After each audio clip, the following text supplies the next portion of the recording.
Good morning, everyone. As we have continued with our second lesson of history in the last class,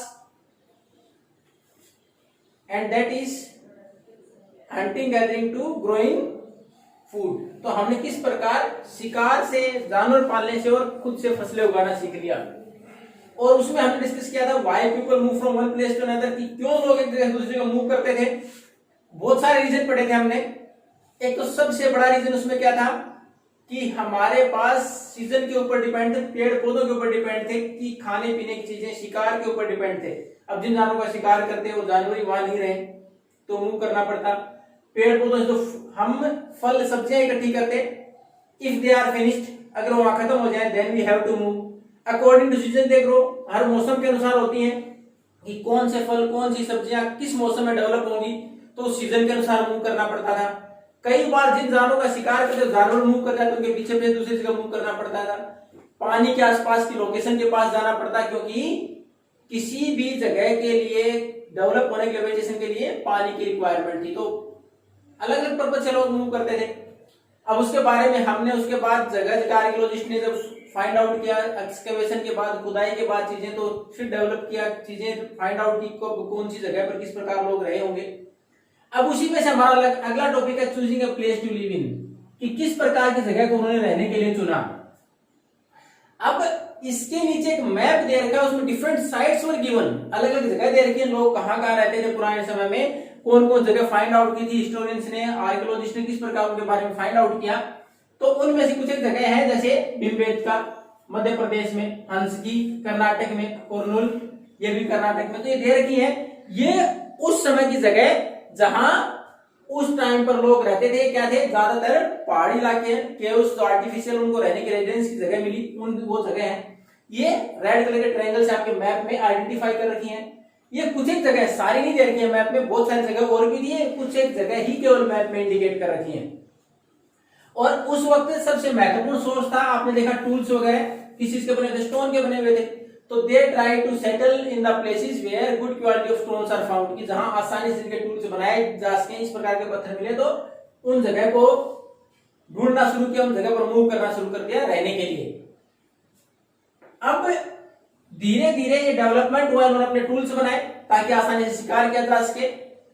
तो उसके लिए उन्होंने tools develop किए थे किस चीज के, स्टोन्स के। उसके बाद उनमें हैंडल भी ऐड किए गए, अगर थोड़ी सी हमें उनको लंबाई देनी है, फिर उसको इजीली है पकड़ा जा सके, उसके लिए आपने देखा था बोन्स और वुड्स के हैंडल्स लगा दिए गए थे।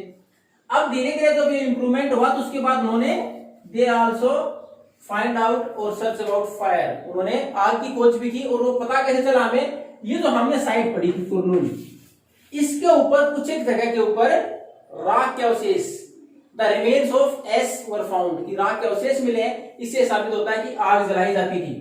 अब आग के यूजेस क्या थे उस टाइम पर, तो क्या कुछ यूजेस हो सकते थे। लाइट, पहला तो रोशनी, कि जहां भी जाए, आज की तरह जो हमारी इलेक्ट्रिसिटी डेवलप तो हुई नहीं थी, तो कहीं भी रोशनी करनी हो तो then they can use that fire, आग को इस्तेमाल कर सकते थे, मसाल जलाते रोशनी के लिए। दूसरा हो सकता था, पहले वो केवल कच्चा मीट खाते थे, रोस्ट मीट, अब मीट को पका के खा सकते थे, मीट पकाने के लिए इस्तेमाल की गई होंगी।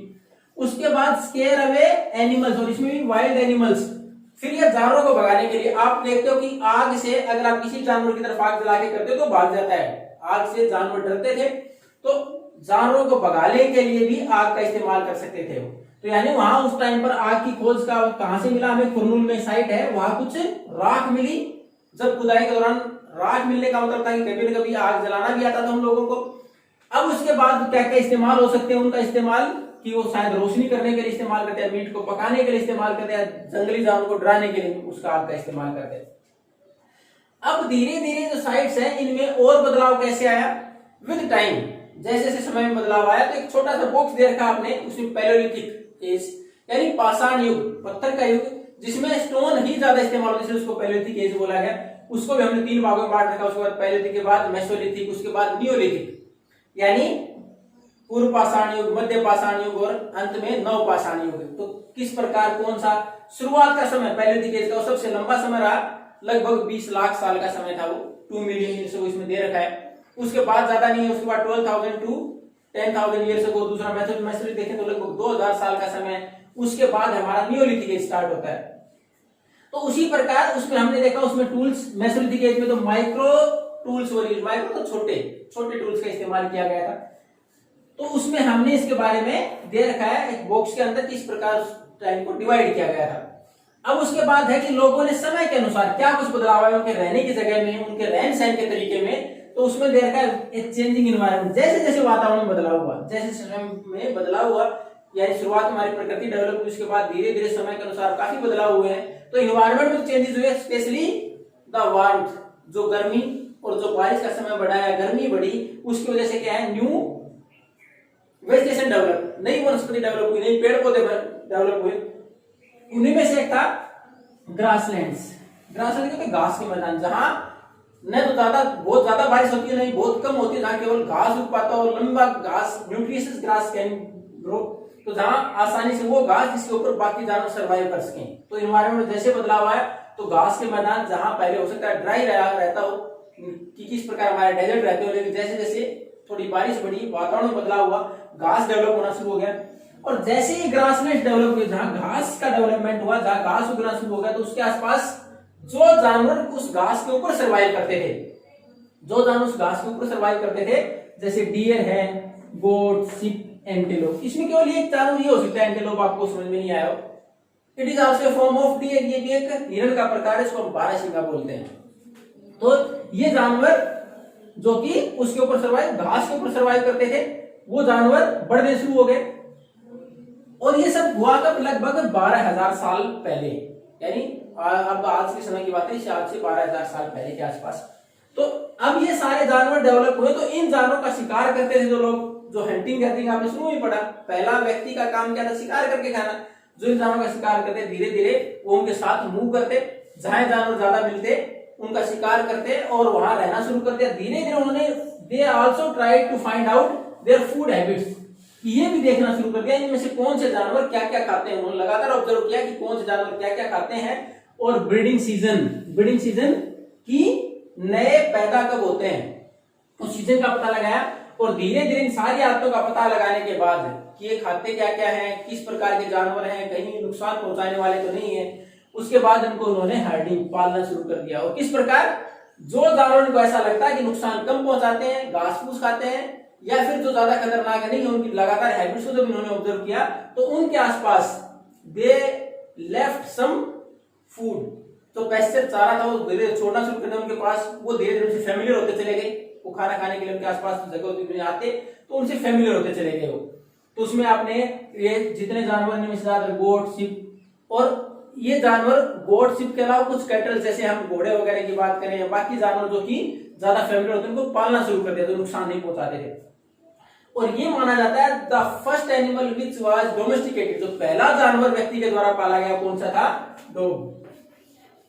सबसे पहला जानवर जो पाला गया वो क्या था, डॉग। वो किस पर्पज से काम आता है, तो शिकार करने में सहयोग करता, दूसरा सुरक्षा के पर्पज से, जब व्यक्ति आराम करा तो सुरक्षा के पर्पज से इसके लिए सहायक होता। तो इस प्रकार उन्होंने क्या किया कि फूड हैबिट्स को पता करने के बाद जानवरों को पालना शुरू कर दिया। अब धीरे धीरे उन्होंने उस टाइम पर ये चीजें भी ऑब्जर्व की कि आसपास सब कंटिनेंट में, उस टाइम उस महाद्वीप की बात करें हमारे यहाँ, तो बहुत सारी फसलें, barley, wheat, rice automatically develop होते थे, क्योंकि तो हमने तो अचानक से पहली बार तो हमने नहीं उगाया, these are developed in the nature, प्रकृति के द्वारा अपने आप डेवलप हुए थे। तो धीरे धीरे इनको ऑब्जर्व किया कि जो फसलें कौन सी खाने लायक हैं, लगातार उनको ऑब्जर्व किया कि कौन सी हमारे खाने लायक हैं, जो ग्रेन्स आसानी से इकट्ठे किए जा सकते हैं, उनको कलेक्ट करना शुरू कर दिया।